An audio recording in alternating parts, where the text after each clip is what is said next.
All right, ready? Ready. Ready. Ready. Ready. Ready? Ready. Let's go. Let's do it.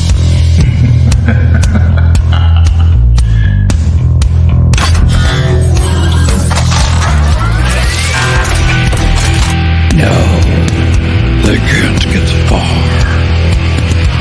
Escaping the realm of darkness, the paranormal guys are on a quest to find the answers to the hard questions of where the normal meets the paranormal, and the weird, and where the natural meets the unnatural. So grab your holy water, call your mama, and get ready for the Paranormal Guys podcast. Hello, everyone. Today's date is actually August 6th. This is our intro part. We're doing about a week ahead. The reason why is because me and Steve are going to be out at Fan Expo at the Donald E. Stevens Convention Center the next following Saturday, which falls on the 12th of August. So this podcast is actually going to be coming out on the 17th, which is on a Thursday. So you're listening to us now, and today's Thursday. Guess what? Today's Thursday after 12 o'clock. And we are going to be out there. So we're doing this a little bit earlier because it's going to be like 3 or 4 days that we're going to be out at Fan Expo. Yeah. So we're going to be out there with Pat and Rebecca of the Ghostly Podcast, really good podcast you might want to listen to. Pat and Rebecca, two really awesome people. So this is what's going to be coming out. We are going to be on this episode here. We are going to be talking to Mr. Dan Norvell and Larry Eisler III of Expedition Entity that is on PARAFlixx. We are going to be talking about the ghosts of the Black Hawk War. We pre-recorded this with them. It's very interesting. We have some evidence inside there that Dan and Larry gave us. So stand by. But as usual, me and Steve just have to talk for a minute. So just for a minute. Just for a minute. For a moment in time. A moment in time. Hey, Neal, I got a new microphone for this podcast. I hear it. It's called Samson Q2U, and it's not the top of the line because, that would be $800. Right. This was $70, and hopefully it's $70 well spent, and folks can hear a clearer and more handsome voice. To be honest with you, because we were on, ladies and gentlemen, we were on an email earlier. We were talking about our tours that are coming up, and we also use our StreamYard as doing in some of our meetings. Mm-hmm. So we were on there with people of Graveside Paranormal, and we were discussing our staff for the tours that are going to be coming out this October. And that was one of the things that was first said, Steve, you sound really good. You could tell. Now, that's actually a very reasonable price, $70. Yeah. It's a pretty decent microphone for $70. $70. Yeah, I always notice that your voice comes in clear, and and I always think to myself, why can't I be like Neal? Why can't I be like Neal? I could try and I can try and I can try.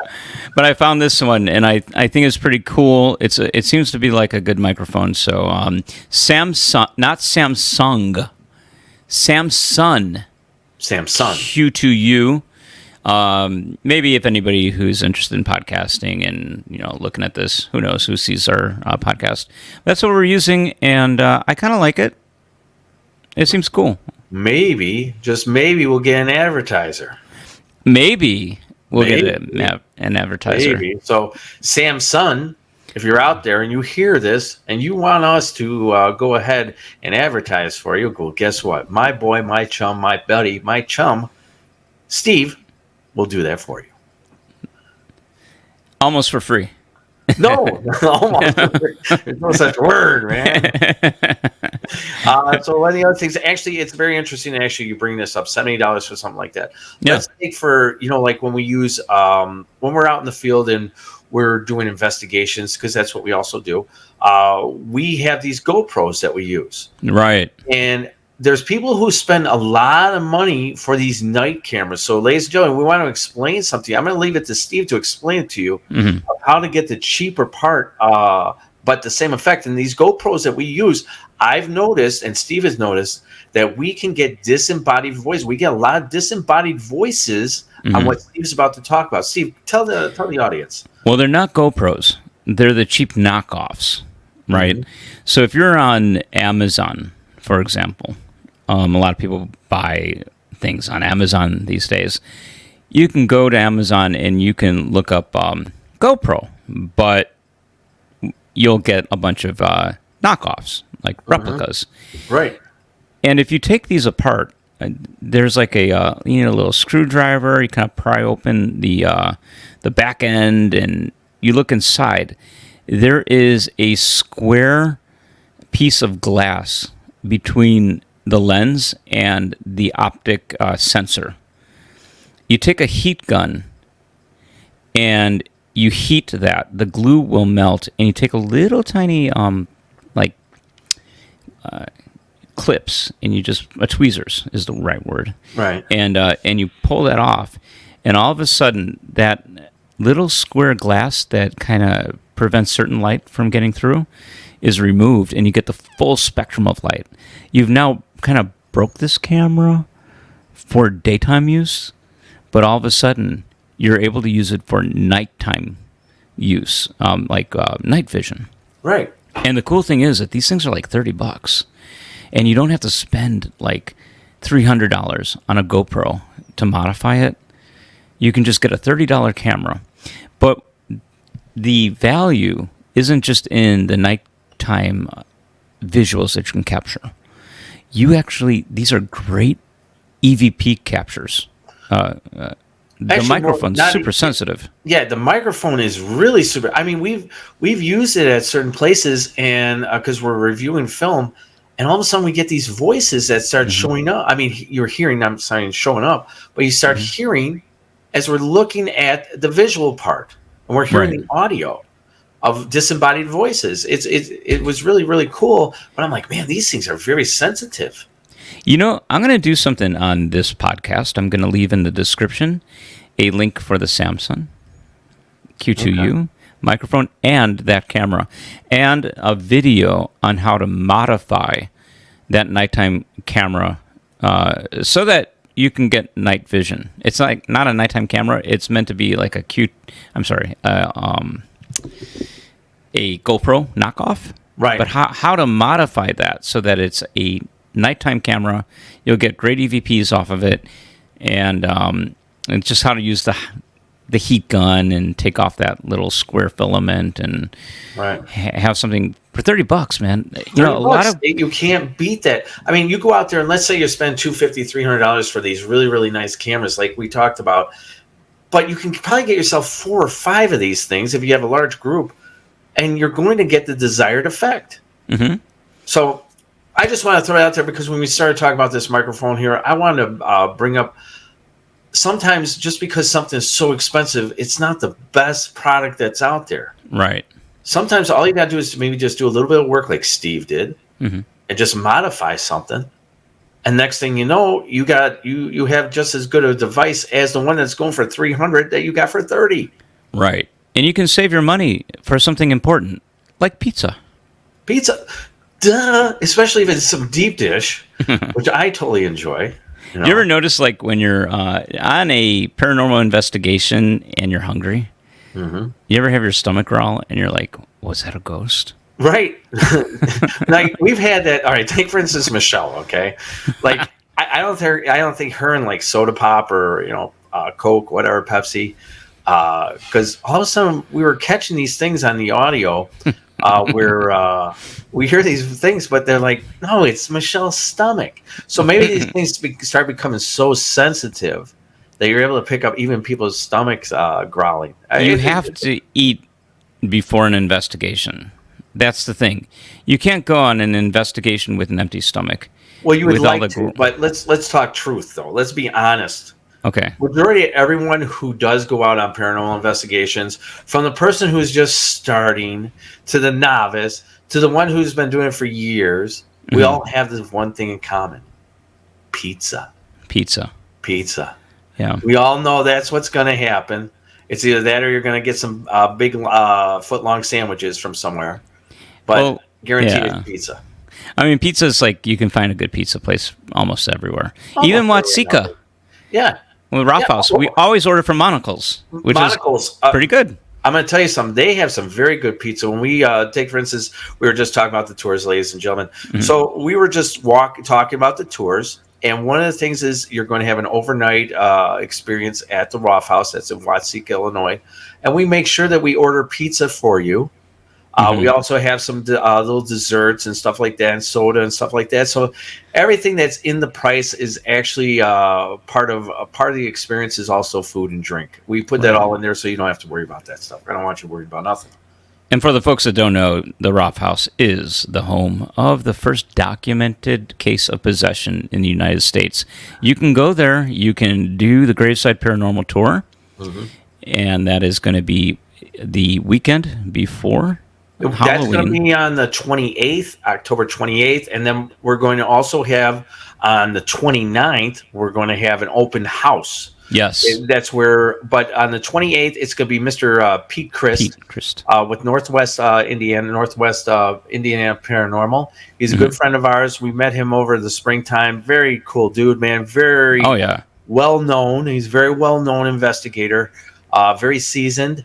He knows what he's doing. And you want to know what's nice about Pete is he's somebody you can actually just like talk to, man. He was on our last episode. Right. That we just our last podcast. The last podcast. Down to earth kind of guy.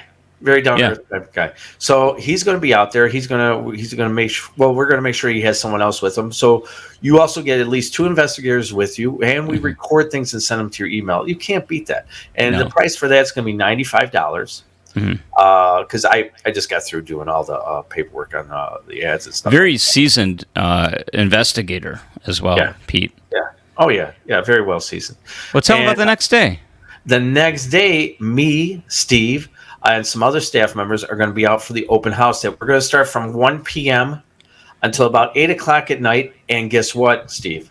We are going to have on another one of our fine guests out there, Mr. Jacob Mayfield. Oh, yeah, Jacob. He's the mentalist.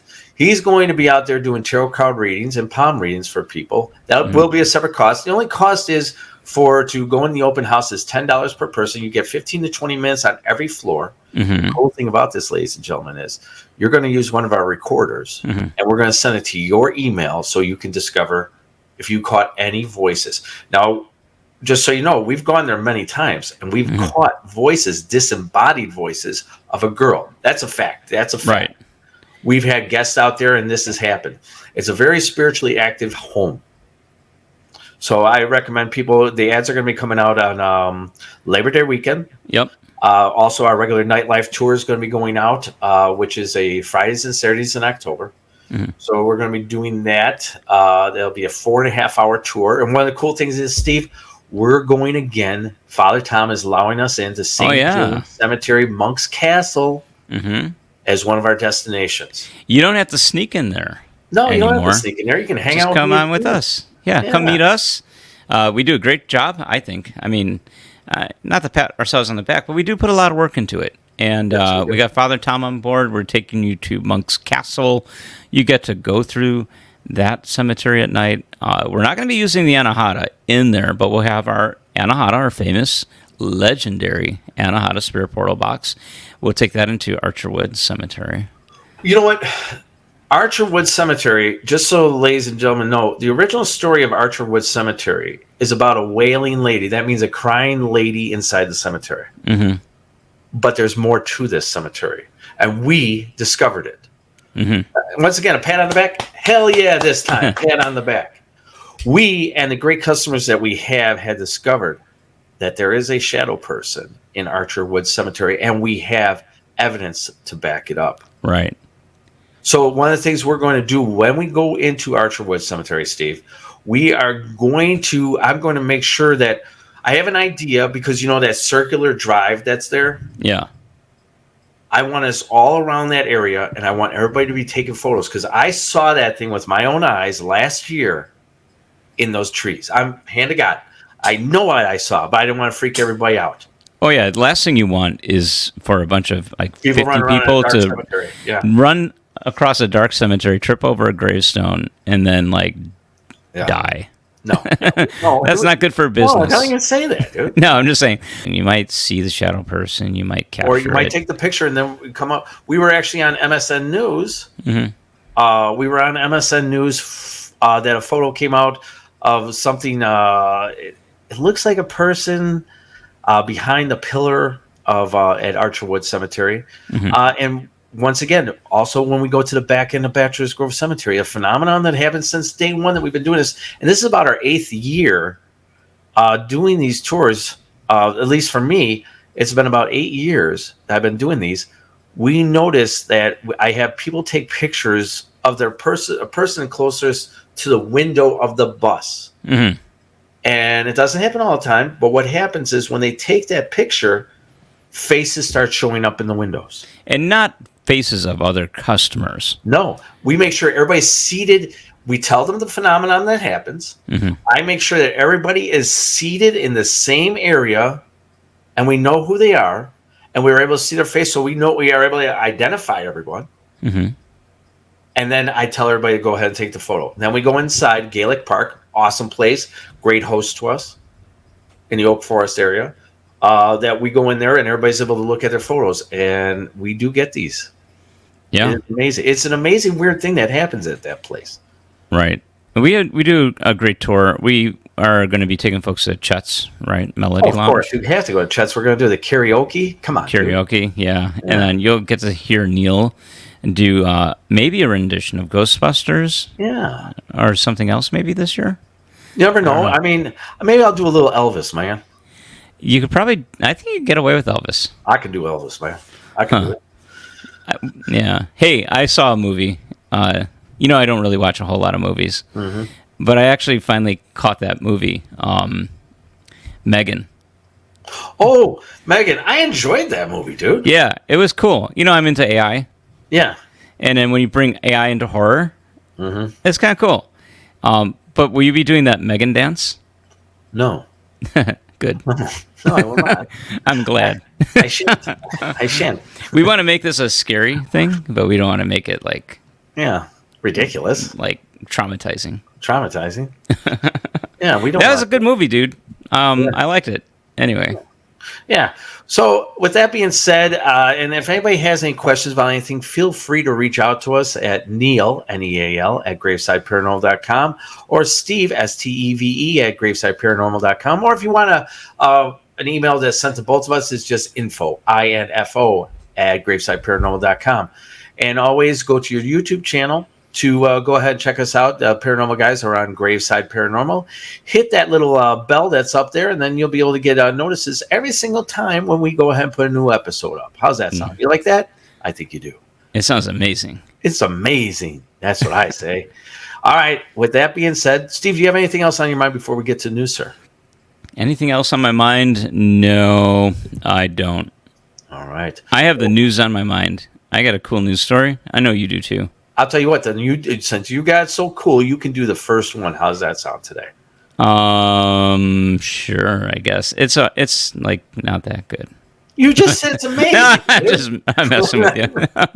No, it's cool. Yeah, I'll do the first one. But I don't want to make it like, I don't want to say, oh, it's the best news story ever. And then do you want me to go everybody. first then? Or are you saying Neal go first? Why don't you go first, and then I'll please. save the best for last. All right, save the best for last. Okay. All right, Steve, hit that weird news.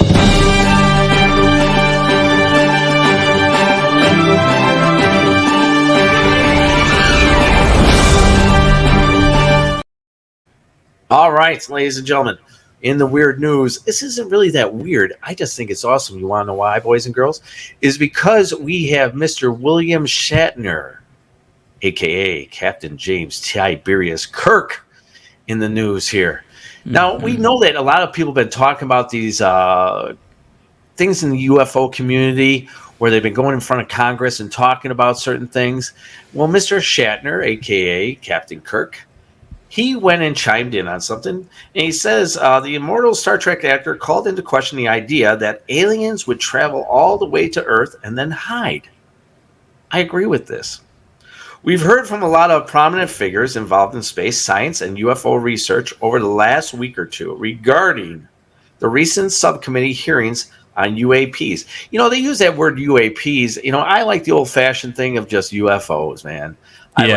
Yeah. Why do we keep changing the names from flying saucers, UFOs to UAPs? Come on. Why does it keep getting rebranded? Yeah. Why does everything have to be rebranded, man? Come on.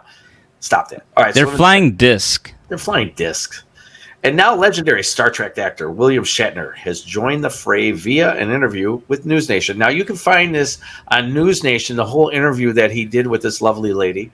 You mean some highly intelligent... This is from Captain Kirk, Mr. Shatner. Mm-hmm. You mean... Oh, here, let me do it in my best. Captain You Kirk. can do an impersonation of him? Spock, you mean some highly intelligent beings going through 10,000 light years with advanced technology arrives here and hides? Branding the idea, Spock, is ridiculous. Well, I hope I did a good voice on that. It doesn't make any sense if... That's illogical, Captain. That's illogical. It doesn't make any sense if they're going to make that journey all the way here. It's just beggars the imagination that they would hide and make it and play peekaboo with us. I agree with that. Yeah. You know, and we're going to be having coming out, because we talked to Mr. Don Schmidt from the UFO community. Mm-hmm. He is one of the most leading people on Roswell in 1946. Roswell, okay, Right. 1956, right? Mm-hmm. Yeah. So we had him on here, and this episode's going to be coming out very, very soon. And we were talking about that, so that's going to be coming on there. So a lot of things going on in the UFO community, and Mr. Captain Kirk, I agree with him. Is that why would they hide? Or is it that we're just suppressing it, and then we're changing around the news of something? Maybe they left their planet because they want to hide from something bigger and badder. Maybe. Never know. Well, we've never had the chance to be able to talk to any of these people, but there's been a lot more things in the news lately about UFOs, UAPs, if they will. Mm-hmm. So keep your eyes open to things that are going on in Congress about it, because more is to come. So with that being said, Steve, what do you think? Before we jump into my story, Yes. This story's like really fascinating. I just had this weird thought, and I'm sorry to everybody, but this is the thought that I'm sure I'm not the only one who's having this thought. So other species might be here, and they're riding around in what we would like to call a flying disc. You and I think we should go back to the flying disc, right? Mm-hmm. All right. Can you imagine if we went to another world and what those people would see? They'd see this. And what do you think they'd describe, Neal? We saw a what in the sky? It's not a flying disc. Oh, you're talking about that middle picture right there. That's not a flying disc. No. What would they call that?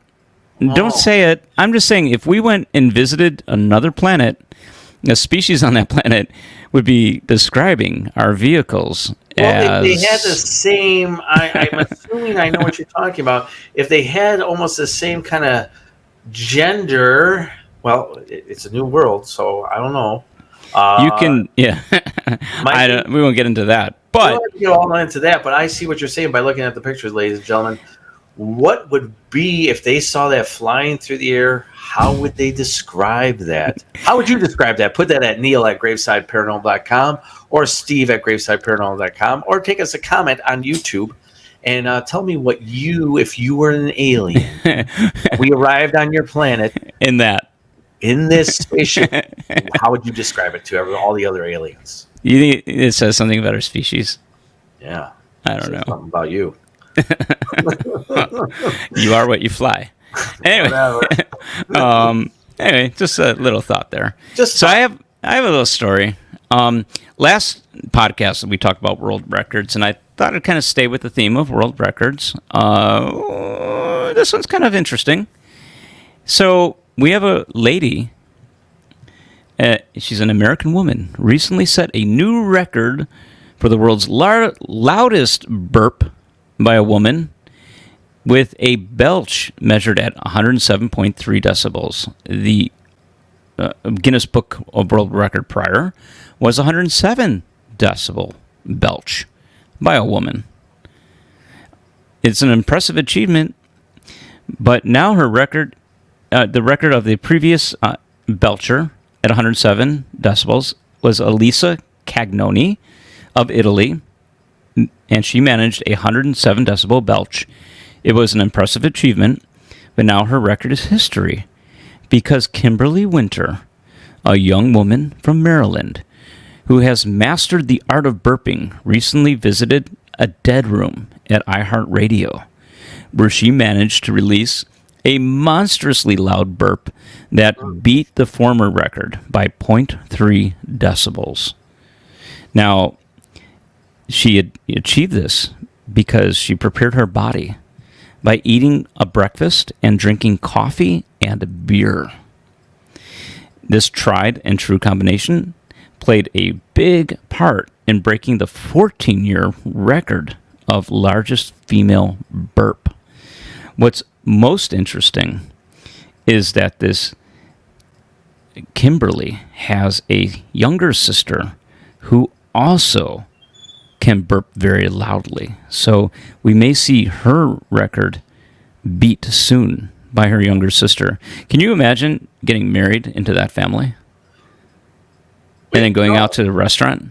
Well, yeah, I guess. But you know what? Like the last podcast we talked about, a guy who was crying and breaking a world's record. Yeah. And that made no damn sense to me whatsoever. No. But this is real stuff. This is entertainment. Do you know what is 107 decibels? No, I was going to ask that question. I have no clue. So 107 decibels, and this beats it by 0.3. 107 decibels would be like a chainsaw. It'd be like a lawnmower. It would be like a crowd at the concert cheering. Wow. It's loud. Wow. It's very loud. And so as she burped, you would hear that over your lawnmower. You would hear that over a chainsaw. Wow. That's a loud burp, man. Man, my ears would blow on my own self if I did that. Yeah. And so this lady, she realized at a very young age that she could burp loud. It's like a gift. And so she would do it to annoy her parents. And then she became... from the gods. Yeah, she became even better at it. But now we don't know if her younger sister will, beat her. We'll see. Only time shall tell, Steve.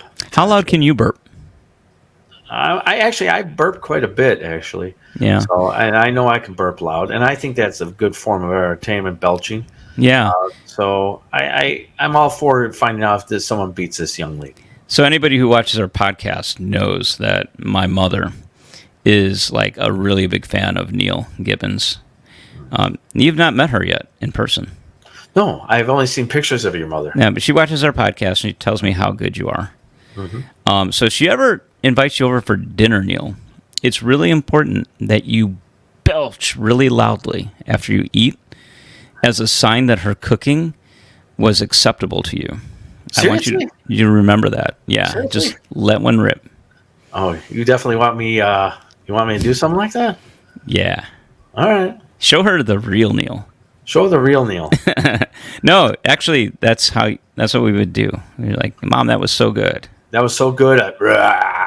Exactly. Yeah. Right. Nice. I enjoyed it. So with that being said, we're going to have Mr. Dan Norvell, Mr. Larry Eisler III of Expedition Entity on next. And just so everybody knows, part 2 from Tales by the Graveside. What's going on with the story of Ophelia? Boo. Boo. Hello there, this is Betty, and I'm here to tell you about Graveside Paranormal, the YouTube channel for all things paranormal. As someone who has been in the entertainment industry for many, many years, I've seen and heard some amazing things. But nothing quite compares to the mysterious and intriguing world of the paranormal. That's why I'm such a big fan of Graveside Paranormal. The hosts of this channel are two normal guys with a passion for all things spooky. And trust me, they deliver. From ghost sightings to UFO sightings, they cover it all. And the best part? They make it all so much fun. So if you're a fan of the paranormal or just looking for a good scare, I highly recommend subscribing to Graveside Paranormal. And don't forget to hit the bell icon so you never miss a single episode of the Paranormal Guys podcast. So what are you waiting for? Subscribe now and join the paranormal party. I'll see you there. Boo. All right, we're back. Graveside Paranormal, the Paranormal Guys podcast, is greatly appreciated that Mr. Larry Eisler and Mr. Dan Norvell are with us tonight Absolutely. of Expedition Entity. Let me introduce them first before we bring them in. Okay. Mr. Larry Eisler is an author, producer, and a paranormal investigator who specializes in cemetery history, cemetery preservation, and is part of Expedition Entity, seen on PARAFlixx with his friend, lead investigator, and also author, Mr. Dan Norvell, who is also a paranormal investigator and a researcher. Both men have authored together many books: Afterlife Anthology, Paranormal Theories, A Logical Approach, and today's subject, ladies and gentlemen, we're going to be talking about the ghosts of the Black Hawk War. I want to welcome in Larry and Dan at this time. Come on in, guys. Hey, How are guys. you? How's it going? Doing good. Can't complain, at least not yet. Hey guys. Yeah. And as everybody knows, Being we're here. back with Steve, Mr. Stephen Lineweber, the brains of the outfit, the complete brains of the outfit. A paranormal guys meets a pair of Paranormal. abnormal guys. Yeah, the There you go. paranormal guys. I mean, just the paranormal guys, because that's what we are. We're actually just a pair of normal guys who are interested in paranormal. many different things that are Right. going on. Anything from aliens to Bigfoot to ghosts. So, and we don't try to come off as like we're experts or anything, because we're not. No, And I always tell hardly. people there's no such Hardly thing as an experts. expert in this field. There's only Right. very good researchers. That's what that is. That's my belief in that anyway. I think we're kind of like a lot of people who watch paranormal shows, right? We're seriously interested. We're not afraid to go out and look for things, but I think we've made some mistakes in the past. Oh, we all Haven't we all? Yeah, Haven't we natural, all? yeah. But for the most part, I think we're attachment free at the moment. We don't have For any- now. Yeah. Well, I just got over one about a month ago. So I want to introduce Larry first. Larry, what I want to do is when we go on the show here, I like to know a little bit about everybody, and I want to know what got you into the paranormal. Okay. So Larry, tell me, how did you get into the paranormal, bud? It was approximately 3 months, give or take, after my deployment. I got home in 2009, in August, and I want to say about November, December. I was very heavy into photo editing and drawing and all that stuff. And I got involved in a web forum, if you believe it. They don't really exist anymore, but 2009, that was still the fad. Right. The Bachelor's Grove forums. And, Really? because I had a lot of video editing and photo editing experience and whatnot, when people would post a photo, I'd be like, hey, this is fake for this reason. And this is how I recreated it. Oh. And a bunch of people, they get mad when you say their stuff is fake. So one person said, listen, you keep saying our stuff is fake. Well, I'm going to take you somewhere and you're going to investigate with me. Okay, fine. He took me to Scott Mansion in Joliet, Illinois. My very first paranormal investigation. And I've been doing it ever since. Wow. What was your, since you were at Scott Mansion, what happened to you?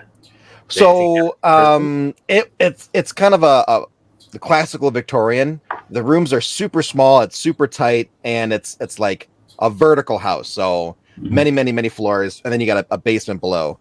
The basement was my first like major weird feeling vibe. Like, this doesn't feel right. I don't know if I want to be down here kind of vibe. And then I got touched. And then I felt something whoosh past me because I was holding the camera. I guess I fated myself into being a camera operator then, but I was holding the camera and I felt the whoosh go past. And I was just like, okay, now I know there's nobody here. And the building had no heat. And it was winter, so there's no HVAC to turn on. So it's like, what was the whoosh? I had no excuse for what the whoosh was. And that was pretty much it. That's how I decided, okay, I want to explore this more. So that's what gave you your push to want to continue on. I had no explanation for what happened to me. Were you a skeptic beforehand, investigating, looking at these pictures and everything? Would you say that you leaned towards skeptic more or open? More skeptical. Okay. but when people would post something, you know, I wanted to believe that it was true, which I still feel is the case now. But you know, I'm still very critical of posts that I see, and I look at it and I say, I wasn't there. I don't know what was going on in the building at the time. So if you think that it's a ghost of your grandmother, then if that's what you need to believe, then good for you. Right. But, I agree with that. If that's what brings someone comfort, you know, if that's what you want to believe, man, then go ahead, believe that. Right. You know, and I usually try to keep my comment to myself about certain things, you know, because if that's what makes someone feel good at the end of the day, good for everybody. The thing that I hate the most is when someone sends me an orb photo, and it's like how do I say this to where they don't get upset with me? Mm-hmm. I don't know what that is. If you believe it's your dog that passed away, then I think that's a good thing. You know, you should believe that. Yeah. And then quickly go to do something else. Right. But yeah, it's hard sometimes when, you know, like I recently had a lady, she kept sending me all these photos and blah, blah, blah. And you want to be as nice as you possibly can without coming off to be some kind of jag. Right. You know? So you do your best. And like you said, you just have to try to be a little conscientious about someone else's feelings towards things. Yeah. But you truly do have to, you know.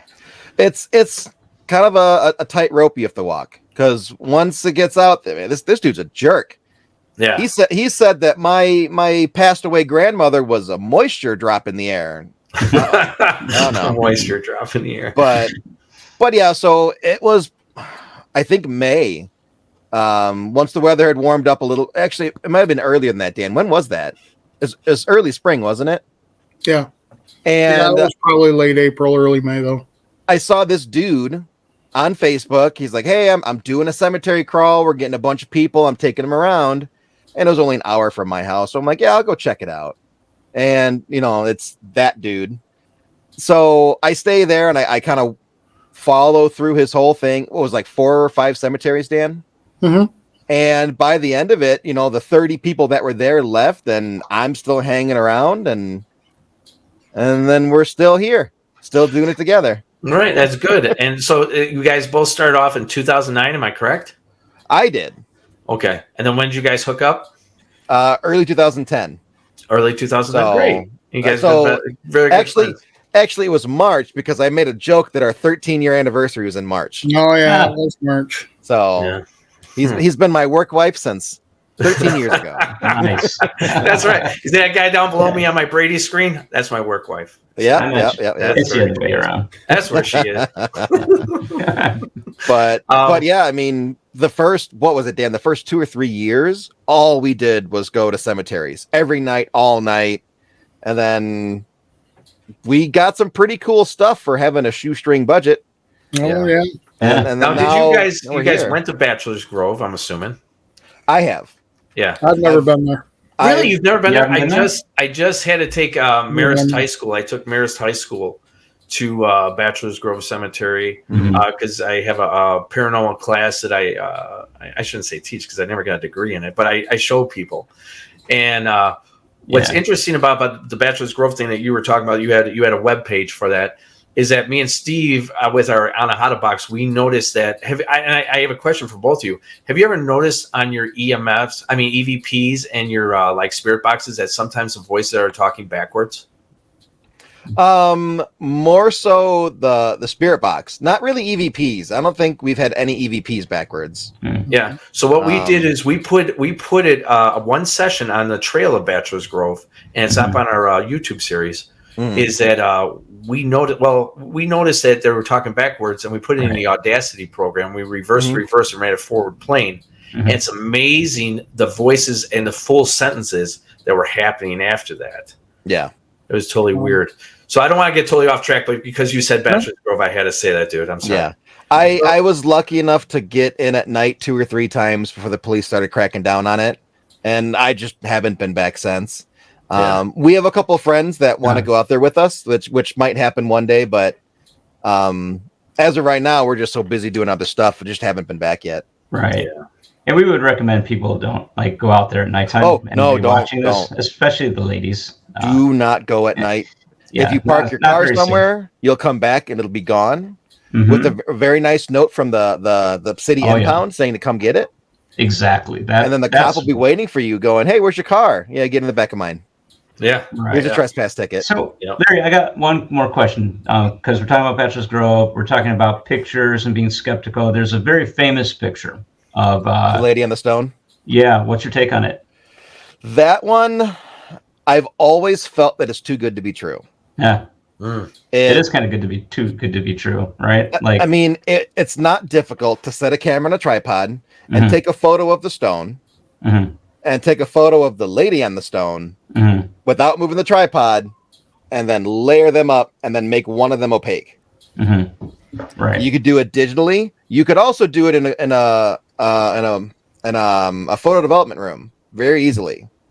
Yeah, that picture was taken 1996. And it's believed to be the ghost of a lady by the name of Amelia Patrick Humphreys, who was the wife of John Humphreys, the founder of Orland Park. Right. Who took that picture? Do you guys know? I know her name because I say it on the tour. Right? It was part of Dale Kaczmarek's group Was her of a lady. last name Huff? What was her name? Yeah, like Judy. No, not Judy Huff. Was it Judy Huff? I think so. Or isn't it? I don't know. Judy Huff. Yeah, maybe Judy Huff. Yeah. I'm not sure. I've always felt the photo was too good to be true. That's not saying anyone faked it. I'm just saying, again, I wasn't there when she took it, or they, or whoever it took it, and it's one of those things where just like if it looks amazing. It looks like a lady sitting on a stone. Yeah. Oh yeah, definitely does. Without knowing anything other than what I'm seeing. I've always just felt it was too good to be true. Kind of like Occam's razor, right? Like, is it going to be a ghost or more likely, a person? Yeah. No, there's things that we've caught where if I wasn't there, I wouldn't be able to say, no, that's a ghost. Right. And if somebody said to me, well, who else was there that can prove that? Well, that guy. Right. And one other person. But if you don't believe me that the ghost is actually in the photo, well, then don't believe me. That's okay. Yeah, a lot of investigations, like on teams, you're going to see your own evidence, right? And your team is going to be like, wow, we've gotten crazy EVPs. At Whispers Estate, for example, right? One of the best EVPs we ever gotten was inside this closet where people get attacked. And one of the guys that we have is like, hey, are you touching my leg? And then we hear this EVP, that's my leg. Like, and it's like very clear. And we're like, whoa. We're all there. We experienced this. For us, it's real. Anybody looking at our stuff might go, that's too good to be true. Right? So you're investigating. Everybody who's doing their own investigations, you're going to come up with your own evidence. You're not going to be a skeptic probably for long, but no one's going to believe you either. Things with Dan to where it's like, well, there goes being a skeptic. That's done. Right. Oh, well. And that takes us into Dan, Mr. Dan Norvell. Now, the same question is to you, sir. How did you get into the paranormal, and what was your first paranormal experience, sir? My first paranormal experience was when I was 13 years old. I grew up in a real small frontier town here in Illinois because back in the 1880s, we were the frontier. And I was walking up to the local store where my friends were to play video games. And a dark figure in a drover and kind of like a cowboy hat, for lack of a better term, whatever they would have worn in the 1880s, was walking up the other side of the street right across from me, keeping pace with me. And as we kept moving, we finally got to a door, and on the opposite side of the street, he was in front of a building, and he turned and walked right through the wall. Wow. And you were 13 years old, and that was your first paranormal experience? That was my first paranormal experience. Did you run? Yes, I ran. I would have ran too. I ran my rear end up to where my friends were and told them all, and they all told me to shut up and play video games, and that's what I did. Yeah. And then when you started getting older, did you just start basically reading more about this stuff because now you got your interest? I got to be honest, guys. After that, I didn't really, it wasn't a big thing. I used to watch things on TV, like That's Incredible. Yeah, yeah. You guys remember that show? Oh, yeah. Right. I saw the ghost out at the Toys R Us in California. Oh, really? When they did that episode. So, ghost stuff always piqued my interest. Mhm. Yeah. But it wasn't until about 1996 when I decided, my brother and I, we had this big old camera that the VHS tape slid inside, and you slammed it closed and went out there. Yeah.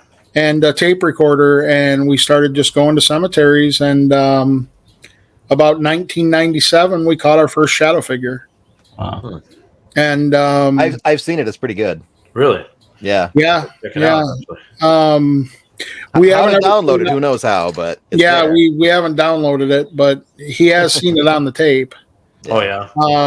And we've tried to transfer the tape to a DVD so we could burn it, and we can't ever get it to download for some reason. I don't know if it's because of the ghost. I don't know if it's just because of software. Who knows? So that's interesting that you say that, because, and I just thought about it, is like I told you that we do the tours and stuff, and we were at the back end. I take people to the back end of Bachelor's Cove because you can't go in there at night. So I tell all the stories, right? Mhm. And one night, I always meditate before I go because I get attachments, and I as you know, they make you ill for a couple of days. Mhm. And so we go there, and before I do that, I have this dream of this young man coming to me. He's got a hat on, and he's got a sweatshirt on. I still remember his name was Christopher. And he came to me in the dream, and he said to me, he goes, please, when you get to the back end of Bachelor's Grove Cemetery, can you please, the person's going to know who you're talking about, and let them know that I'm okay. So I woke up, and I'm like this. I'm like, oh, what in the hell was that, man? Something new, something different. And I told my wife, I go, listen, am I going to look batshit crazy if I all of a sudden say this? She goes, yeah, you will. So, Yeah. so I go, all right, I'm not going to say it, right? I'm not going to say it. So I go to the back end of Bachelor's Grove Cemetery, and all of a sudden I start getting in the side of my head, please, please, please say this, please. And so I went off script, and I told everybody I was going off script. And I told the story, and the guy raised his hand and goes, that's my cousin. He goes, he gave a full description and name. So I took on the person's emotions. And the thing was, is that we record everything we do. We record everything we do, right? I'm standing there with the recorder, and I'm going, it no, all Neal, went black. don't do it, Neal. Don't do this. Yeah, Neal, what the hell are you doing, dude? What is he doing? And then my camera, like it just went black. Right, the battery was it was still on. Right, you could see the little battery thing, but everything just went black. When we went back to play it, nothing, no sound, nothing. And then later, after the rest of the night, it was working fine. Yeah, it was working just fine. I Couldn't don't know what catch the hell us. happened. Really cool. But it gets back to your thing about that you had a problem with the camera as well. That's why I was just sharing that. But you also hear voices, don't you, Dan? You mean like disembodied? Talking about? Yeah. I have. Only when we're out in the investigations, though. I am a bit empathic, but I usually only feel how they're feeling. I don't generally hear. I don't get any messages like what you did, or I don't generally hear anything talk to me. If I'm hearing it, usually Larry's hearing it or somebody else is. But no, I don't have any abilities other than, like I said, I'm a bit empathic, but only to the way they're feeling. And in one of our episodes, that happened. Yeah.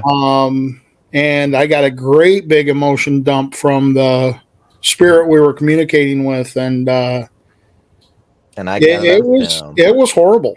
It is. It really is. And did you go through the process of next 2-3 days not feeling like yourself, like there's a different emotion that you're not used to in your life? Yep. And it what it does anyways for me, it takes like 2 or 3 days to get rid of these damn things. Usually takes me about 3 days. Yeah, 2-3 days. And Steve actually puts it best. He explains it to me how I should deal with it, is look at it from an outside window into the emotion that you're feeling that you've never had it before, and just try to ignore that. Don't identify with it. So it just observe it. Cool. Right. Pardon me. No, it's all good. So what's cool is when we go investigations, they always attack Neal. They leave him alone. Nothing weird like that happens to me. I don't really get messed with too much. It always goes straight for Dan. So yeah, I think I'm gonna they knock find on a wood target. too. Yeah, nice. Nice. Save me. Thanks, guys. Yeah. Neal and No Dan problem. for taking problem. one for I'm the just team. glad that they go for the guy on camera, not off camera. Yeah, see, that's the thing. That's why I hope. That's my problem. That's my problem. All right, so, and I appreciate you guys telling us a little bit about yourself, to our audience, the Paranormal Guys podcast audience. I really do appreciate that, learn a little bit more about you. But this brings us into the subject matter that we're going to talk about. We're going to talk about the Black Hawk War. Now, Larry, did you start this project first and then Dan, or was it at the same time? So technically, the idea more started with Dan. Mm-hmm. The battle site for Stillman's Run is a location that, he first introduced me to, and it's one of the spots, kind of like Maple Cemetery, where it's just like, well, where you want to go tonight? Let's go to Stillman. Let's go to Stillman. Let's go to Maple. Let's go to Stillman. Where do you want to bring this person that wants to investigate with us? Let's go to Stillman. So it's a spot where we were always going to. We're always getting either the same answers or the answers were escalating down into a story. So we'd find more information and we go, we should look that up. Oh, wow. Okay. That was true. Well, let's see what else they say. And then it'd go and go and go. And then finally, Dan, I don't know how you came up with the idea, but he came up with the idea we should investigate fully all the battle sites and turn it into a book. So it's like, okay, well, first we should probably figure out what the history is of the war, because up until this point, I had gone on through high school, and I think I just either did the first year or the second year of my associates. And even going to the University of Illinois for my bachelor and on my master's in history for my bachelor, no one had ever mentioned the Black Hawk War. My teachers didn't really know anything about it. So, we were pretty much on our own figuring it out. And, a lot of the things that we researched were already fitting with the experiences that we had.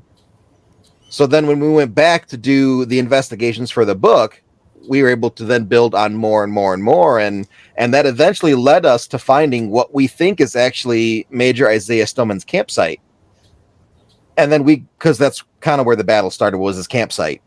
And then when we go to find it, Dan, I think you found it with Lexi. No, I was by myself. Were you by yourself? Yeah, I was scouting around. And we go back numerous times and get dowsing rod responses, ghost box responses, and all this other stuff. And it's like, wow, we actually found a location that no one else knew where it was because of the ghosts. Nice. Now, Dan, since you started it off, does this actually it actually really starts in 1804 with a treaty? Am I correct on this? And if you can elaborate.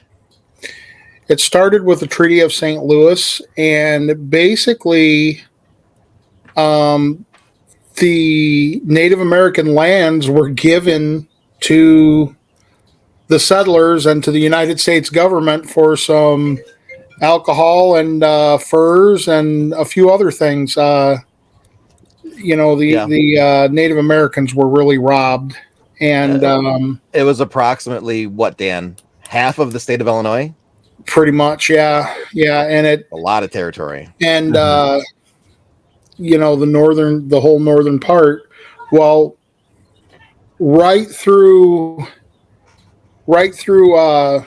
Rock Island and stuff, where Sockanuck was, where Black Hawk was from, that was his home. That was where he was born and raised.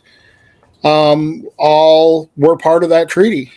And you fast forward to 1832, and Black Hawk's like, we didn't agree to this. Some tribal elders agreed to this without letting any of us know, without making any of us aware that we should have had a say in it. And he decided to take his British band and cross back across the Mississippi and come back up the Rock River and come on up here and do something about it. Now, back to 1804. Now, like you were just saying about the British band that he had. So he was affiliated with the British at the time. And did he held a rank of what, major or colonel? He was actually a brigadier general, I believe. Wasn't he, Larry? In the War of 1812. In the War of 1812, he led the Native American forces for the British Army in the Michigan Territory. Now, So I'm sorry, when people think of the Black Hawk War, Neal, they think that, how could the Native Americans put up such a fight with bows and arrows? That's not the case. They were probably better equipped than our militia was. Wow. And Black Hawk, learning a lot of tactics from the British Army, on top of being a skilled hunter and warrior in his own right, those guys didn't stand a chance if they didn't have a big force. And Major Stillman's force that night, were 4 times more than what Black Hawk attacked with. But they had all drinking their rations for the day. So most of them were still tipsy. They were militia. They were not militarily trained, really, other than point your rifle or your musket there and fire. Black Hawk was trained in guerrilla warfare, and Black Hawk was trained in psychological warfare and things like that. And our militia didn't stand a chance that night. Okay. Now, a side question that I have about the 1804 that they become British, either Larry or yourself, Dan, can answer this. Do you think it was a manipulation by the British government because they were basically still butthurt because of the separation, and they were manipulating these Native Americans to go against the Americans that were here? So in 1804, the British had nothing to do with that. No. That was just American expansion. Okay. Right. They wanted Illinois for the territory. They wanted to start developing and westward progression. And the Sauk were in the way. So unfortunately, our country's past is full of these treaties. This is just another drop in the bucket. But yeah, in 1804, the Treaty of St. Louis gave them a raw deal. The person that made the deal wasn't authorized to make the deal and still made the deal anyway. And it rubbed a lot of people the wrong way. But the deal was made. They had no choice. And when 1812 came around, Black Hawk saw a lot of action in the Michigan Territory. But, prior to that, from the reading that I've done, there wasn't any British intervention. Okay. That was a question I had, because when I was reading some of it, I was like, could there have been just some manipulation still going on, because they were still angry because of the separation? Steve, you got a question? Yeah, I'm kind of curious though. So this treaty is in 1804, right? Yep. And then things kind of get hot much later. Yeah. What made it all of a sudden be what was the tipping point? Because they had made an agreement supposedly, right? What happened historically that made this a problem? Were we just now expanding and moving westward and moving into territory, and they're like, hey, wait, that kind of thing happened? So the major tipping point wasn't that in 1804 everybody's got to get out by gunpoint. Okay. Especially Saukenok, a lot of the natives still stayed there because everything wasn't caught up to the Mississippi yet. They were expanding east to west, right? Well, there was one year where the Sauk had went southwest to warmer weather so that they could do their winter hunting and then come back in the spring. When they came back in the spring, they found Saukenok. They weren't living in tents. These were buildings. At the time, it was equivalent to a modern city. They found all their homes and their buildings were squatted in by the white men. They had just moved in and taken over. And then there was a lot of fighting. I didn't see anywhere that anybody died, but there were a lot of fights and whatnot. And then finally, they were all pushed over to Iowa because you can't come back. This is our territory now. You signed it away. You got to go.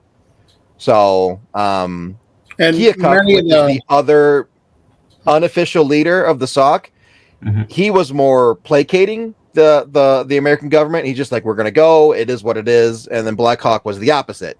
He's like, no, that's not right. That's our ancestral land. Our ancestors are buried there. And it slowly got to the point to where the war came around, and then he decided to cross with his men and their wives and children and old people. They brought a fairly sizable force over, but the band itself, the fighters, was actually small. Okay. Right. So it was about $2,300 in goods, and then about $1,000 to each tribe. Am I correct? And in comparison for what the land was and the ancestral heritage and the ties to their culture, it was pretty much nothing. Right. Yeah, I mean, that's nothing compared to all that stuff. So that takes us into 1832, where we have the Black Hawk War. How many people were killed on the Native American side? So that's a hard figure to come up with because you're never quite sure. Okay. Because it's not like us where, when you died, you laid there for a little while till we could find you and bury you. Right. They would take theirs away. So, there are huge inaccuracies in numbers, and every text, every academic text, even there's 3 or 4 historians that wrote about the Black Hawk War, and in different battles they'll say, well, this person said it was this many. Black Hawk in his autobiography said this. So it's hard to pinpoint. Okay. Yeah, because I came across where it says 700 plus Native Americans or 500 warriors, and then 6,000 plus militiamen, and then it was out of the army was 630. Does that sound about right? About the problem with the warriors is just like with the dead, there was no telling how many there actually were.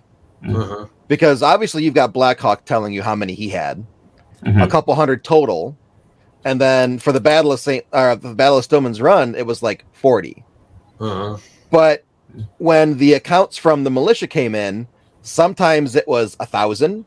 Major Stillman, when he gave his account to the Missouri Republican, I think he said there was 2,000, and they were in a line, and then they just volleyed at them.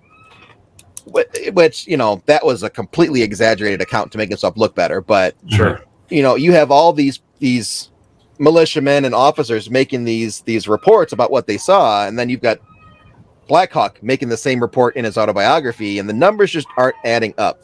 Oh, now my dogs are mad. It's like it's their own analysis of what they thought or perception at the time. Yeah, and if I'm on the line and I look around and I see from here to here, there's 30 natives, and I know there's guys way down there fighting, I might be able to stipulate, well, there's probably 100 natives between here and there. Well, it happened at night. The accounts are they fought by moonlight. Right. Earlier in the day, Black Hawk, Larry and I have both read his autobiography. A very, very interesting man. He looked around at his British band. He had them collected where the two rivers meet, which is at the Kishwaukee and the Rock, just south of Rockford, Illinois. And he had decided, I've taken you far enough. Many of you are not in any shape to travel, much less fight. It's not for me to lead you to certain death.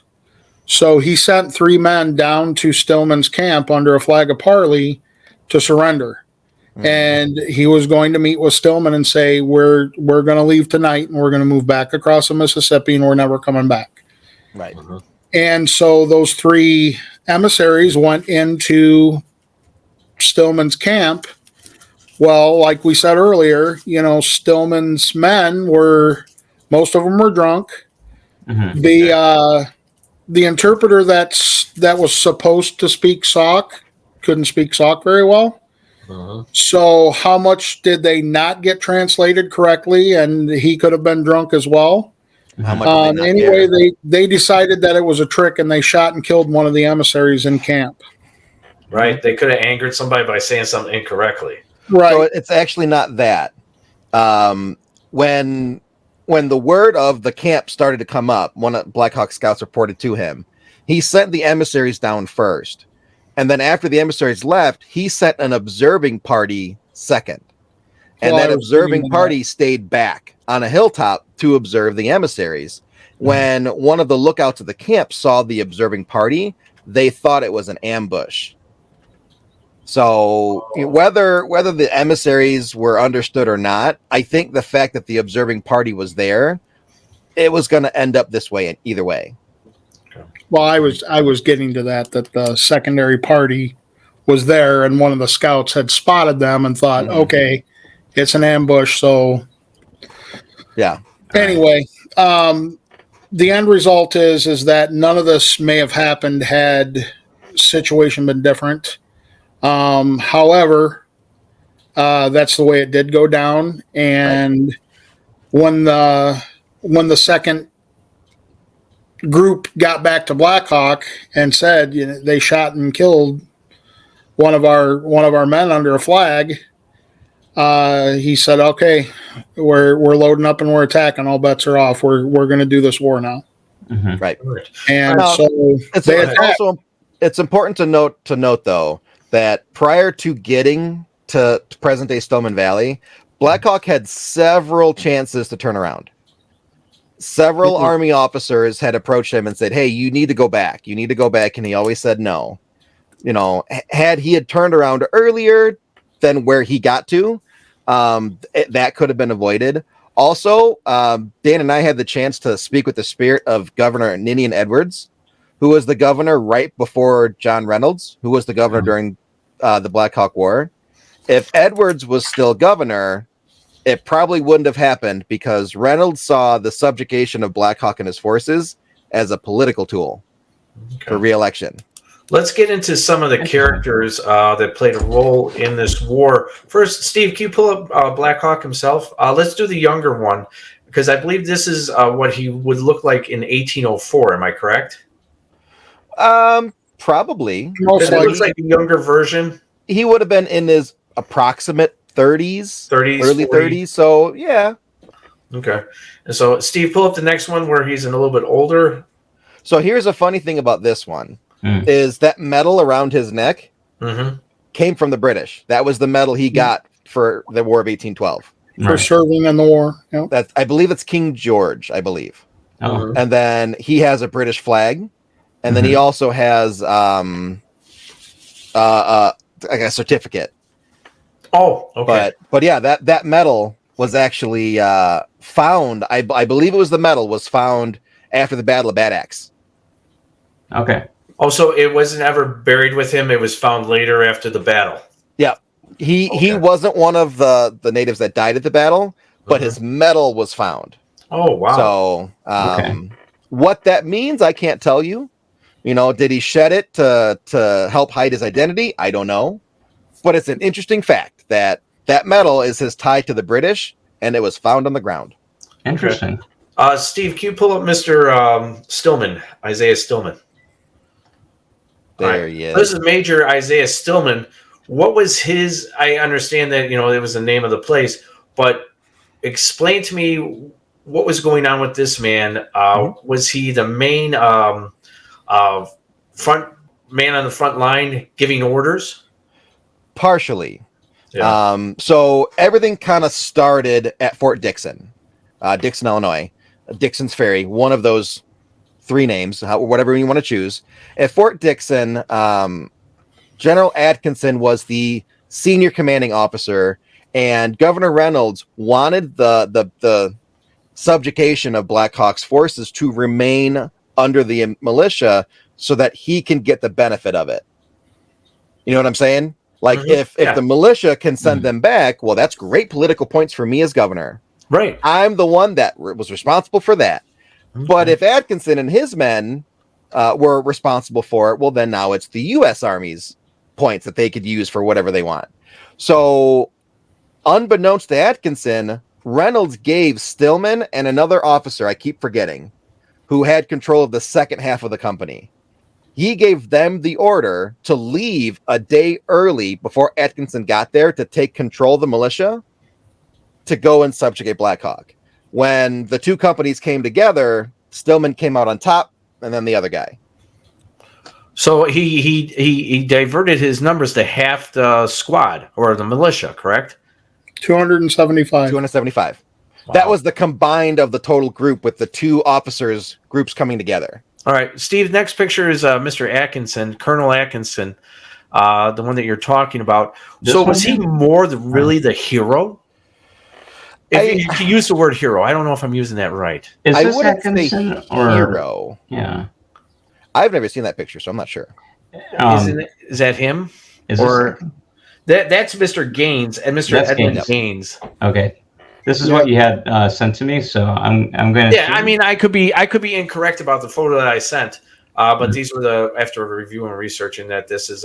But go ahead. Actually, go to him. I think that is because I've seen a similar picture, and I always laughed at his hair.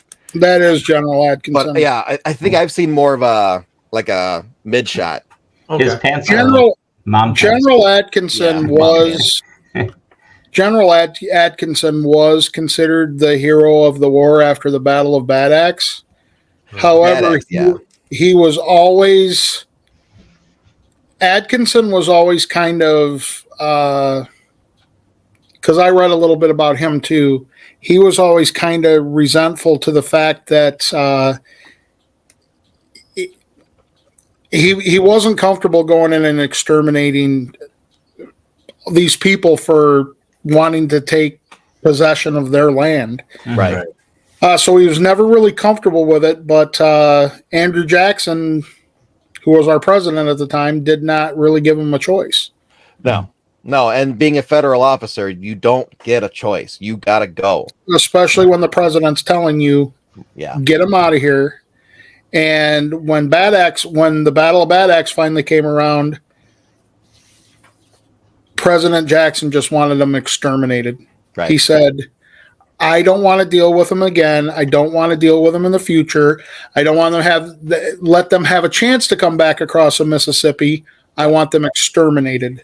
Oh, wow. Yep. Wow. Yep. So then then after this, you were speaking of presidents, future president, pull up Abe Lincoln. Oh, hold on a second. He was about in his 20s, and he actually, am I right? He was in his 20s, and he actually helped bury a lot of the people who were buried there at the time, correct? In 2 spots. Yeah. 2 spots. He was always late and a dollar short. Yep. Okay. Well, with that being said, I'm going to stop everybody for 1 second. We have their little part in the show. Steve, if you will. Get ready because it's time for Tales by the Graveside. It all started with a late afternoon phone call. Hello, Graveside Paranormal. How may we help you? Yes, my name is Penelope. Is this the Paranormal guys? Why, yes, it is. This is Graveside Paranormal and the Paranormal Guys. My name's Penelope. We have an urban story in New Orleans, Louisiana. At the Willowbrook Rest Cemetery of a young girl in white who leaves the cemetery at night and travels down the road to my family's estate large pond and walks around the pond as if looking for something or someone. Many people have seen this girl as well as myself. Penelope, can you describe her to me, please? Yes, I can. She's about 5'5", red hair, and in a white dress. And I believe it is my long-dead sister, Ophelia, and she is lost and not at rest. Can you please help me to help the soul of my sister, Ophelia? Can you please? And now, back to the Paranormal Guys podcast. Now, over to Blackhawk's side, some of the players in this. Yeah. Did you know about a guy by the name of Neil Pope? He was a spiritual leader. The reason why I bring this up is because we're going to get into more like the supernatural in a minute. And because he's a spiritual leader, what was going on? Was he being told? Was Black Hawk being told about future events? Any of that kind of stuff? Future events? Not from what I've read. Not really. Okay.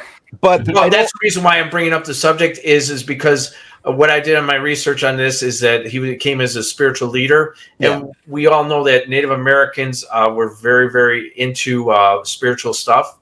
Right. And they would go for long days without eating and drinking to get in meditative states. So I didn't know if maybe this had something to do with it, if you ever came across this. So the bulk of the information on the Black Hawk War comes from the American side. Oh, okay. The only account that I found from the Native American side was from Black Hawk's autobiography, and it really didn't list anything on the spiritual nature. Okay. You know, there were cultural things, like you said, you know, not eating and stuff like that, and you know, when Black Hawk in his camp up north by where the two rivers meet, you know, he had went through a lot of procedures to welcome different tribal representatives, you know, and he cooked his finest dogs and stuff like that. There's a lot of different cultural things that were mentioned, but spiritually not too much. Not that I saw. Cooked his finest dogs. From what I've read, yes. Wow. I don't know if that meant like dog or like a fox or something. Right. The one account said they cooked its finest dogs because he was trying to woo his fellow tribes around them to help them out because they were running low on food. And basically they all said, I don't want anything to do with this. Right. What do you got, Steve? No, I'm just like still just enjoying Chicago style dog. So all right, so delicious dog. Go ahead. What are you gonna say, Steve? I'm sorry. So what about like Sauk in general? Like what were their spiritual beliefs in regards to afterlife? Because we're going to go into the paranormal. I'm kind of curious, like is there something where I know the land is supposed to be very important to like ley lines. There were ley lines that we talk about when Neal and I go out and investigate places. We like to acknowledge the possibility that ley lines may contribute to some of the activity. We like Archer Avenue, for example. It's thought that there's ley lines there, and it used to be a Native American trail. Was it a Potawatomi tribe? Potawatomi, yeah. Right. Yeah. So I'm just curious, like in terms of like the land, in terms of their spirituality, and maybe some afterlife stuff, because we get into paranormal. What do you know? Any of the belief systems or nothing that I've researched mentioned anything like that. Interesting, yeah. You know, Black Hawk not only was he the leader of the British band, but within the Sauk tribe, he was also a medicine man. Okay. So, you know, whatever most of the tribes would have been practicing spiritually would have been kind of the same. The Sauk intermarried with the Winnebago. They intermarried with the Potawatomis. The Fox. Kickapoo. Yeah. So there was a lot of tribal mixing going on at the time. Yeah. It's just that, you know, when he needed them, they kind of turned their backs on him and said, we don't want any part of this. And Chief Shabana was one of the higher up chiefs in the Potawatomi Nation at the time. And, you know, they're even at the Indian Creek Massacre site, one of the stones on there says the friend of the white man. A lot of the Potawatomis were not really impressed with how, you know, a lot of them thought Chief Shabana was more white than some of the white men. Really? So Black Hawk held him in very low regard. He held Keokuk in very low regard. And he says that in his autobiography. But, you know, I think when he was part of the British Army, you know, he probably put spiritualism aside to do what a soldier needs to do. And He's a practical guy. Yeah. well, he killed his first person in a tribal conflict when he was 14 years old. He was a very fierce warrior. He was 64 years old when the Black Hawk War kicked off. Right. And still a very capable man. So he was no slouch. He earned every bit of respect that he had from everybody. So he could hold his own. Now, when you guys recently, Dan, it was yesterday. I saw you on Facebook. You were out there, and you're investigating paranormally. You're out there researching. The question I have is: would you say what people have seen, maybe what they've heard inside there, just like the Civil War battle sites? Would you say it's more of a residual haunting, or is there an intelligent haunting that's probably going on in these areas? I would say probably both, but what we've experienced there mostly is probably intelligent. Yeah. Although one of our best SB7 responses was residual. Yeah. When you say residual, like noises of fighting? Close. Yeah. Or screaming? You want to tell them about it, Dan? Since you were the one that was doing the session? No, I'll let you go for it. When was this? 4 or 5 years ago? Something about that. We were at the memorial site for the Battle of Kellogg's Grove, which is a really beautiful cannonball top statue and the mass burial for those who died in the surrounding area of the multiple battles. And we were on the anniversary site of the Battle of Kellogg's Grove doing an SB7 session in the middle of this area where an old cabin used to be. A cabin from way back when. And we're asking questions, and Dan goes, how many of you are here with us? And it goes 9.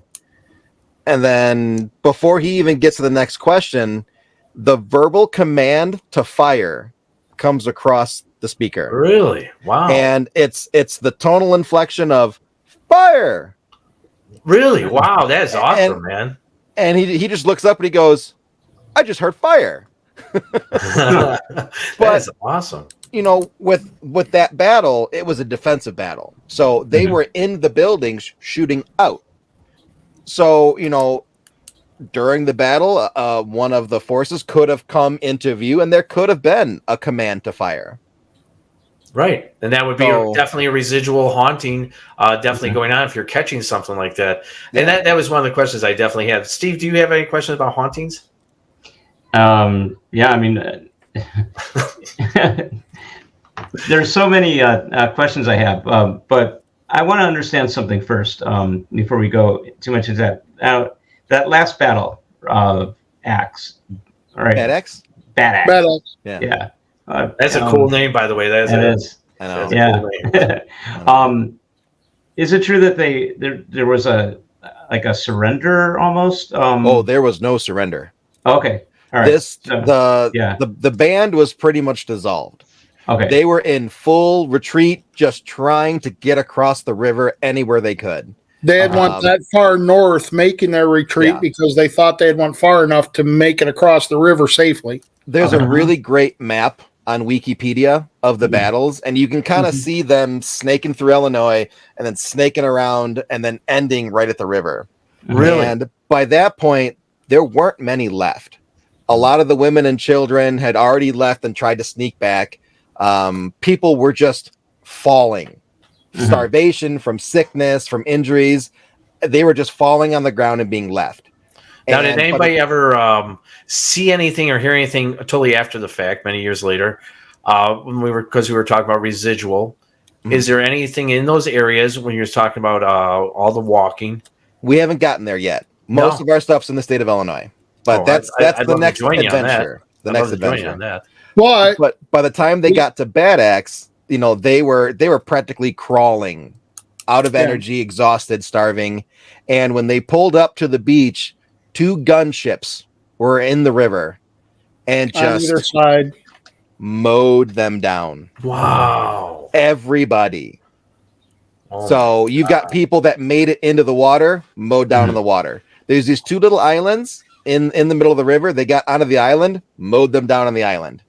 Got to hit that area, man. Got to go to that area. Some did make it across, but not many. Wow. Many of the accounts were that the whole Mississippi from East Bank to West Bank was flowing red with Native American blood. Wow. Yeah. I mean, that's such a dramatic thing in a timeline that you would like to think that there is definitely something residual there. Because we'll find out if we ever get there. Hopefully next year. Hopefully. I hope you call me. So where these battles took place, what exists now? Are these like time's going on, people build things? Are there homes? Are there so half of the minor skirmishes are now in people's fields, and there's nothing left. Okay. Some of the major battles, like Stillman's Run and Kellogg's Grove, they have very nice monuments and dedications and headstones. Some of the other smaller events, Wadham's Grove has just got a giant boulder. What was the dude's name by that cow farm? Ament's cabin? No, that one's gone. The one that we went to with the yeah, that's what I was going to talk about. He was a dispatch writer going from Fort Dixon to General Atkinson up in Wisconsin, or the Wisconsin Territory at the time. And it was I'm drawing a blank on his name. I am totally drawing a blank on his name. It's all right. Take your time. We're all getting older. I'll tell you really quick. I was going to say, when you stop trying to remember it, that's when you'll get it. I know. But so this guy was eventually killed with his dispatch. He was killed right there. On the side of the road, there's two rocks saying, "Here lies this person," a white fence with a bunch of signage saying, he was killed during the Black Hawk War. And then about 10 feet away is a cow pasture and a farm. Really? So it's right on the side of the road. But yeah, a lot of them, there's just nothing left because it was never preserved back then. You wouldn't think to. Indians Creek, Kellogg's Grove, Stillman Valley, Wadham's Grove, those have pretty decent representations, but yeah. So now, Dan, you've been to that battle site many times. How many times have you been there, bud? Oh, the site we're thinking about is Buffalo Grove ambush site. Yeah. And I will tell you the gentleman's name. I've probably been there over 150 times. So this is what's leading to my question is, William do Durley. you find that the land... William Durley. William Durley? Yeah, that was the dispatch writer's name. Sorry. It's okay. Do you find that there's some kind of obsession with the land that people constantly keep going there? That like you might be getting somewhat obsessed with the land? Is there like a spiritual draw or some kind of like something that's drawing you in other than just the history? Would you feel? Right. I think that the draw for me is the soldiers that are still there. Because there are militia that are still stuck there. My daughter and I are actually the ones who crossed Captain Adams out of there. When I go to visit the battleground, I usually tell people, well, I'm going over to see my boys. Right. Now Larry and I don't consider the Native Americans or the militia right or wrong. The militia were just defending themselves because what led up to this whole thing is, a lot of the settlers were being murdered in the middle of the night in their cabins.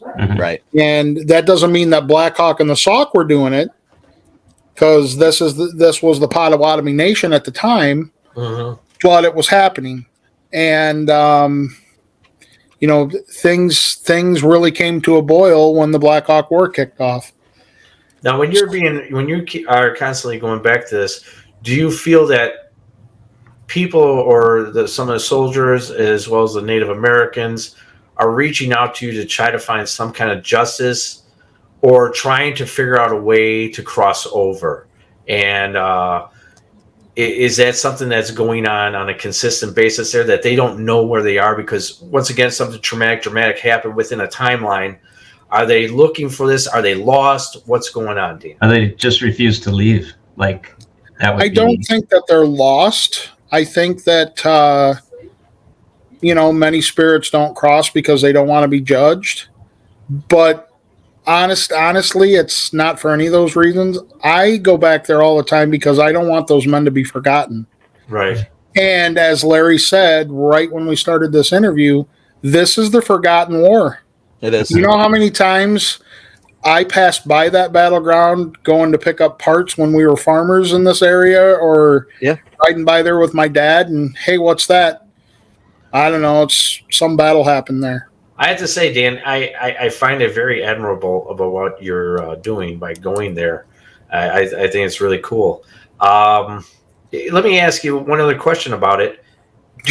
This goes a little bit far out, but what about reincarnation? Do you feel that you have some kind of tie maybe to this place? That's interesting. Well, actually, I went there with my friend Jay Hill.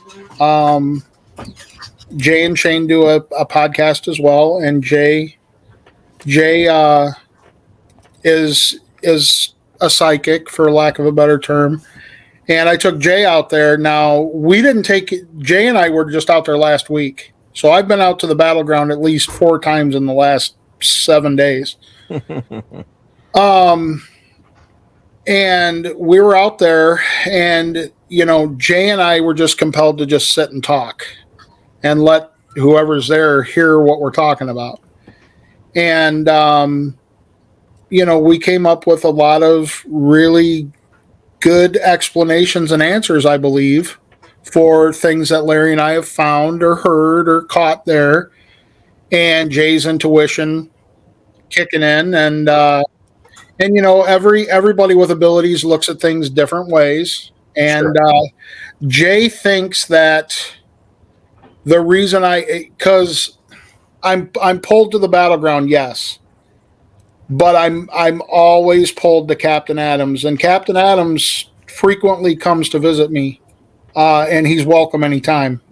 I mean, if he wanted to come and sit here right now, I would welcome him with open arms. Jay thinks that probably way back now, Captain Adams was born in Nashville, Tennessee, which much of my family hails from Tennessee way back in the day.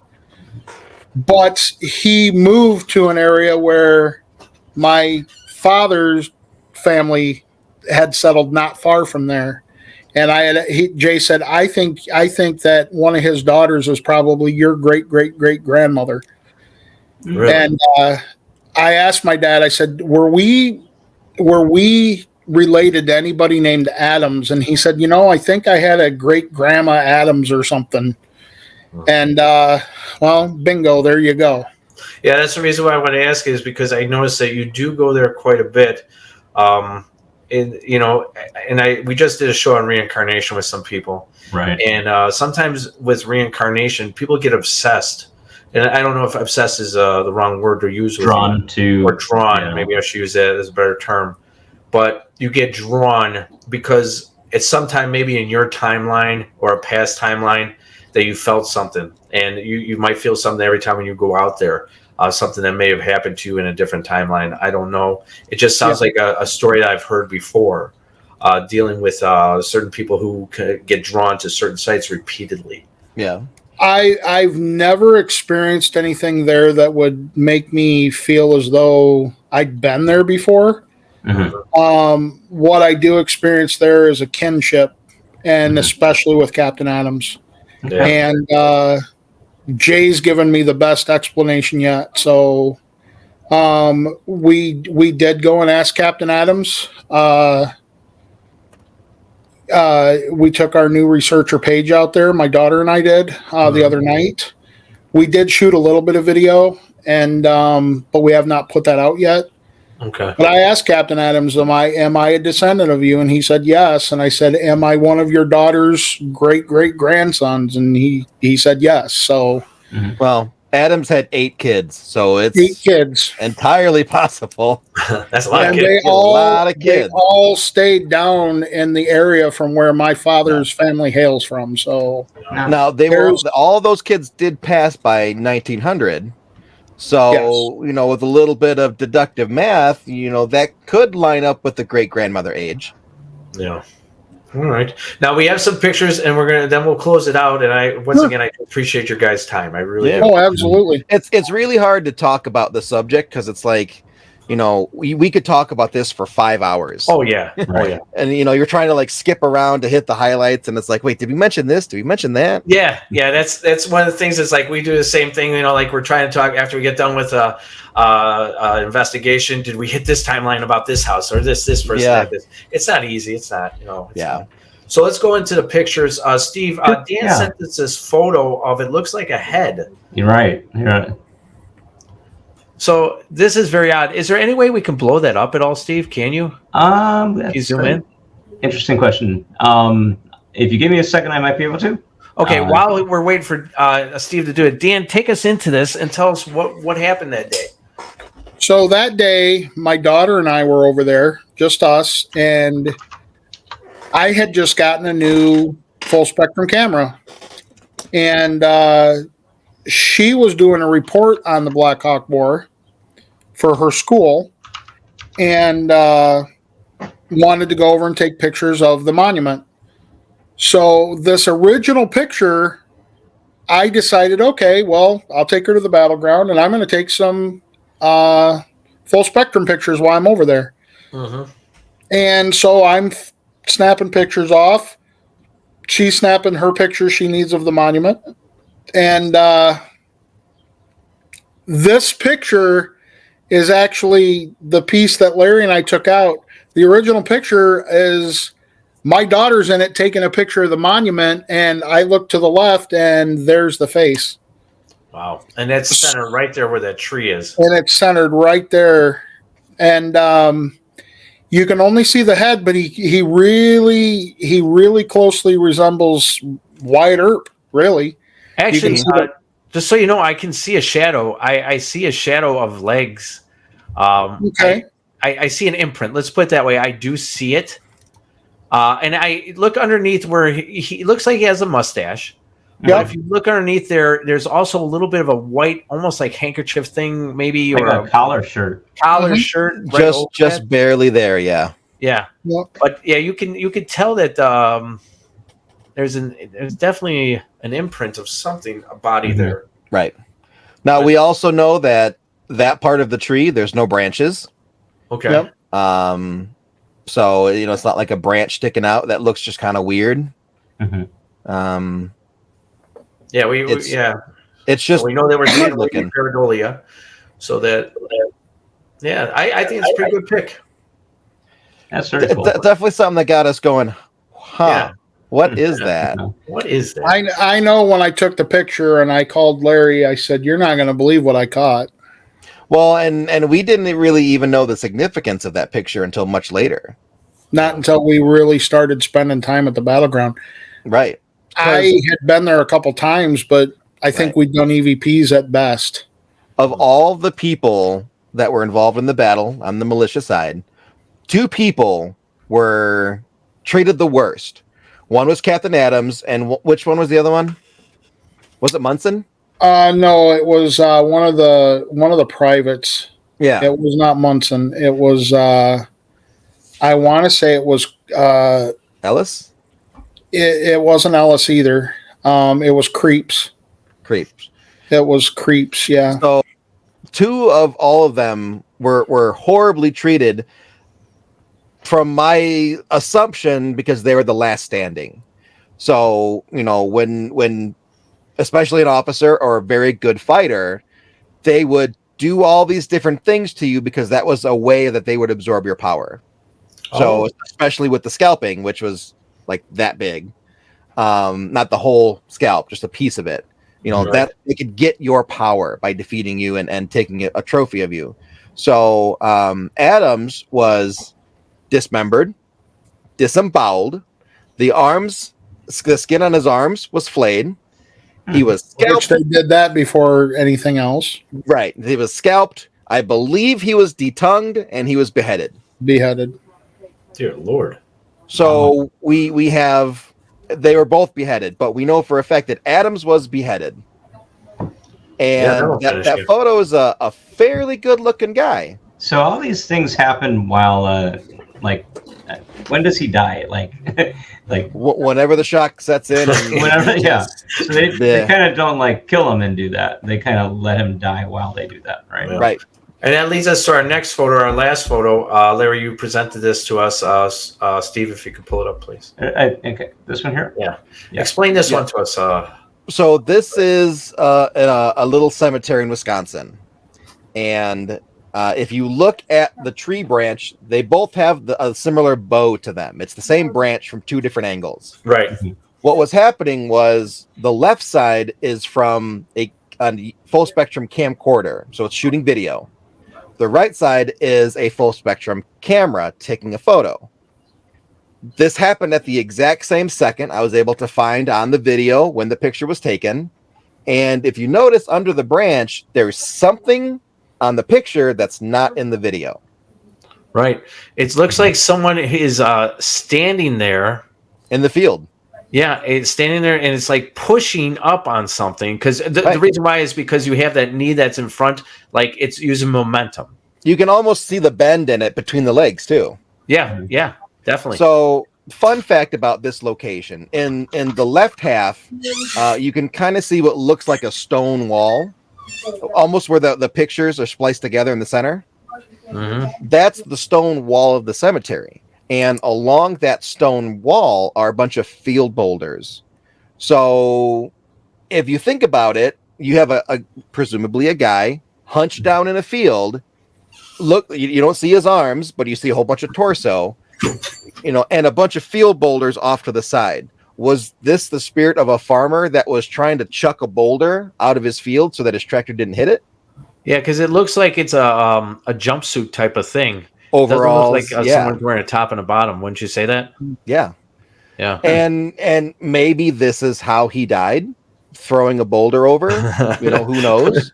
And landing back on his head. Maybe he had a heart attack. Maybe. I think in all honesty, I think it's just residual, and we caught a farmer throwing boulders out of his field. Maybe. Well, I think it's residual either way, but. Yeah.